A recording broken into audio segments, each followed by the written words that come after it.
partners, magandang hapon po sa inyo lahat or good morning para sa inyo lahat ng ating mga negosyante dito sa Quezon.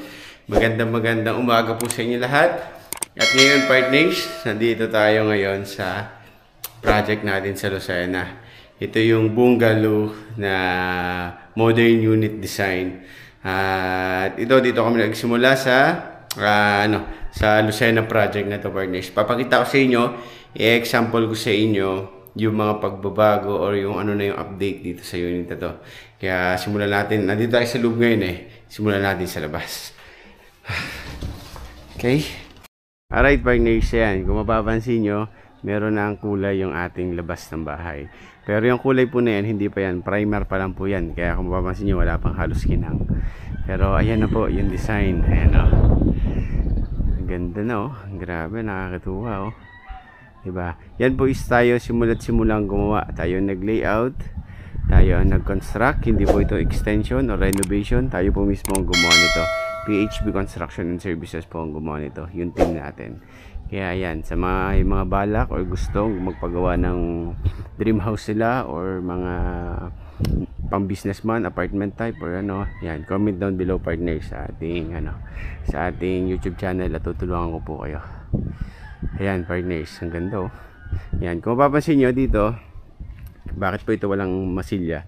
Yan po kasi naka-tiles yan, haspe na 20 by 1 meter ang haba ng tiles na gagamitin natin dyan. May haspe na wood. Then dito mapapansin nyo, nag-alternate siya, white dito, tapos dun white. Yan kasi nasa design. Then gray dito, gray doon sa taas na yan. Yung merong grove. Then may para siyang pinaka-sintron na or moldings. Yung brown na yan. Yan, hanggang doon po yan. Then may canopy. Tayo dito na nilagay. Yan. Ang ganda buhay na buhay. Lalo na po pagka makinang na kulay at saka po pag nilagyan na natin ng kisame yung taas na yan. Yan match na match lang. Ang ganda ng pagkaka-combination nung hatian ng bahay. Ito kasi part po ito ng living at kitchen area. Ito po yung haba na to. Ito yung room. Hanggang doon sa dulo na yan. 3 bedroom.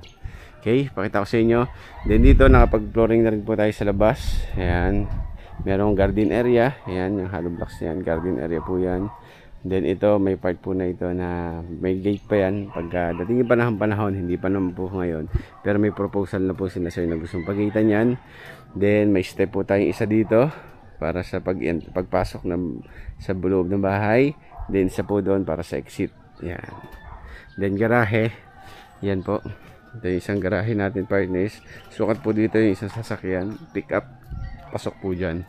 Sa na yan. Sa sukat na yan. Okay. Ang ganda Lupit. Nakakatuwa. Then dito muna tayo. Tour ko muna kayo sa labas. Yan partners. Dito po ang pinaka main door natin is screen. Screen tuloy. Yung aluminum or glass. Yan. Tapos yung mga window natin naka seamless. Yan. Isang diretso po yan hanggang doon. Hanggang dyan. Yan. Okay. Nakakabit na rin yung mga pintuan natin. Ginamit natin is solid wood. Ayan. May design po siya na may mga line ng block. Ayan. Then dito sa labas partners, makikita ninyo may lababo po dito or parang pinaka service area dito sa labas. Ayan, may lababo po dyan, may saksakan po dito para po dito sa washing. Pwede po maglagay sila sir dito ng washing sa area na to. Ayan, tapos may lababong isa dito na available. Then dito po sa labas na to, ayan, hanggang doon na siya. Ito po partners, possible po lalagyan po namin ito na konting concrete para may hallway, parang pinaka hallway dito. Then pwede magtanim sila sir dito ng plant sa gilid, or pwede tayong maglagay ng mga mga box na concrete. Yun sana ang lagay ko dito, box po na concrete hanggang doon sa likod. Tapos yung may mga sa mga bintana, maglalagay tayo ng solid concrete. Papakita ko po sa inyo. Ayan, ito na yung downspout. Then dito naman po nakapagkisame na tayo dito sa labas. Yan, maglalagay na tayo ng air ventilation. Papa-install ko na lang po yung air ventilation dito. Yan, nagabang tayo ng mga ilaw para sa labas para may liwanag po dito. Okay, yan. Dito partners, yan, maglalagay tayo ng mga box na tungtungan para hindi magputik. Para din makapagtanim po sila sir dito ng mga konting bermuda para maganda siya. Yan. ito, tulad ito, sinasabi ko po. Ito, may bintana po dito ng tinamaan. Yan. Dito, pinakamaganda is papantayin natin na solid concrete yung magiging flooring niya dito. Para iwas din sa parang pinaka-cover up din niya dito. Para may design din siya bago mag-box ulit tayo ng tungtungan. Okay, dito sa kabila. Ganon din partners, may bintana kasi tinamaan po dito. Ganon din na mangyayari, magkakameron ng concrete na buo. Then yung iba box na po dyan. Ayan, ang ganda. Tapos dito naka-concrete, nakakisami na rin po. Maglalagay na lang tayo ng air ventilation. Ang ganda. Nakakatuwa. Okay. Then pasok na tayo sa loob partners. May mga nakabang na po dito para sa mga window. Nakabang na. Naka-set up na. Yung bubog na lang po inaantay. Okay, pasok po tayo sa loob partners. Alright, partners, upon entry. Ayan, ang laki nung pagkakapasok natin doon sa pinto na yun. Then dito po sa loob, yan, nakatiles na po sila sir dito, yung unit nila. Yan, 60 by 60 po na ang kulay po is super white. Ayan, super white po yung ginamit natin tiles dito na na pang-flooring. Ayan. Then, yan, kung mapapansin nyo, pagpasok pa lang po ng bahay, makikita nyo na kitchen, bar counter, dining area, tsaka po itong living area. Ang ganda ng pagka-combination ng pagpasok mo ng bahay, boom, kinakita na agad yung design. Yan lalo na naglagay tayo ng design sa kisame dito. Yan naglagay tayo ng drop ceiling. Yan okay, para po pag maglalagay sila sa ng magandang ilaw dyan, nakadrop dito. Tapos ito yung pinaka-table nila na kainan. Lupit. Then bar counter, naglagay din tayo ng bar counter dito. Binuo natin to, hindi natin siya, kumbaga, ginawa ko po dito sa bar counter na to, hindi siya putol dito. Ginawa ko, binuo ko yan. Yan buo yan na naka-tiles dito. Yan. Ganda ng design niya Tapos may WPC po yan dito. Yan yan na nga yung WPC. Lalagay natin dyan ng pahaba-haba. Then meron din dito na wine rack. Naka-wine rack po dyan. Lagay ng mga alak. Then dito, yan, bintana. Then syempre tinago natin yung breakers sa likod ng pintuan ng back door. Ayan Yan para nakatago yung breaker. Then pagdating po dito, ito na yung kitchen area. Stove. Ito na yung pinaka-gas stove. Tapos lababo dito, partners, bubutasan na lang po ito. Bubutasan na lang po yan.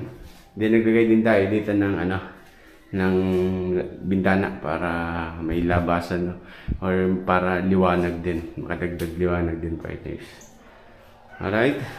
Then dito partners, cabinet. Tapos dito may cabinet pa rin po dyan sa taas na yan. Rep, dito po ang pinakalagay ng rep natin.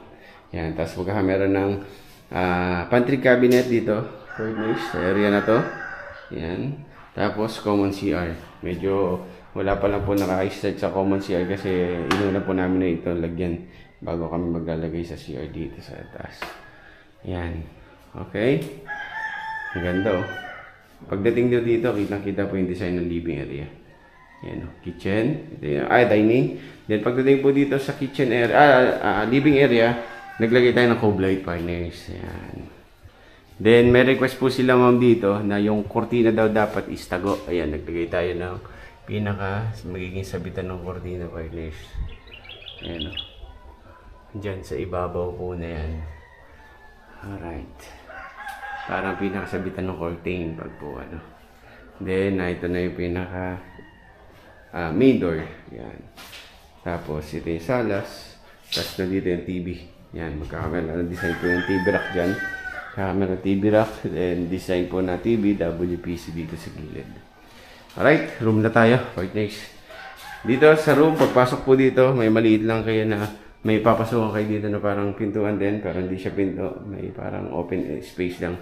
Then, pagpasok po dito, yan. Dito nabubungad yung hatian ng mga kwarto. Alright, master's bedroom, na ito na po, yung unang bungad. Then, naka-design tayo ng cove light ceiling. Then, white finish. Tapos, ito na yung pinaka-area ng master's bedroom. Nakaabang na po yung mga para sa aircon. Tapos, kagandahan, nakaabang na rin po yung lalagyan ng curtain dito. Ayan. gusto po nila ma'am is nakaabang din sa taas yung curtain. Then, ito, magkamera ng walk-in closet. Ito na yan. Yan, partners. Walk-in closet po ito. Yan. Tapos, CR. Yan. Hindi pa lang po nagagawa din yung CR dito. At, una pa namin yung kisame, partners. Yan. Okay, dito tayo sa kabila. Sa mga room ng pambata. Yan, ito.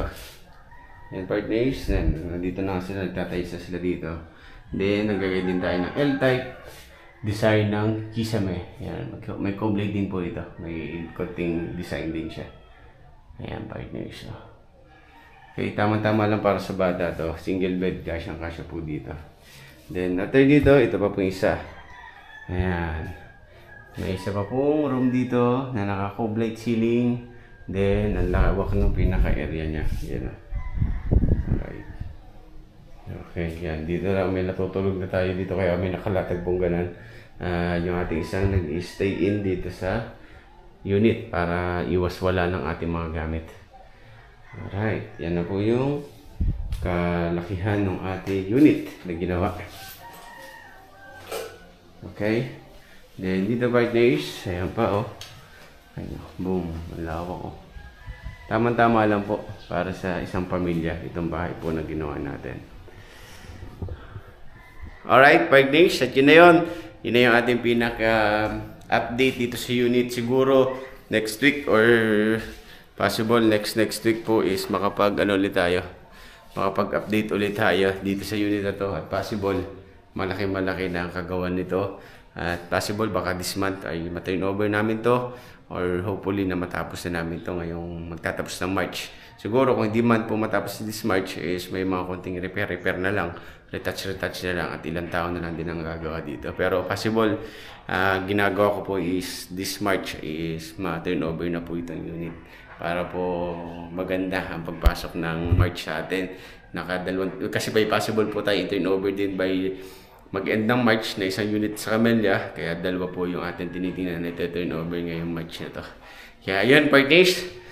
Sabi ko nga po, unang vlog ko, unang sinabi ko dito sa video, kung gusto nyo pong paggawa or magpa-layout ng inyong mga dream house or mga apartment type or naman something na gusto nyo paggawa, comment down below at tutulungan ko po kayo, partners. At yun lang po. Maraming salamat po. At welcome kayo din sa PHP Construction Services. Hanggang dito na lang muna. Paalam. God bless po.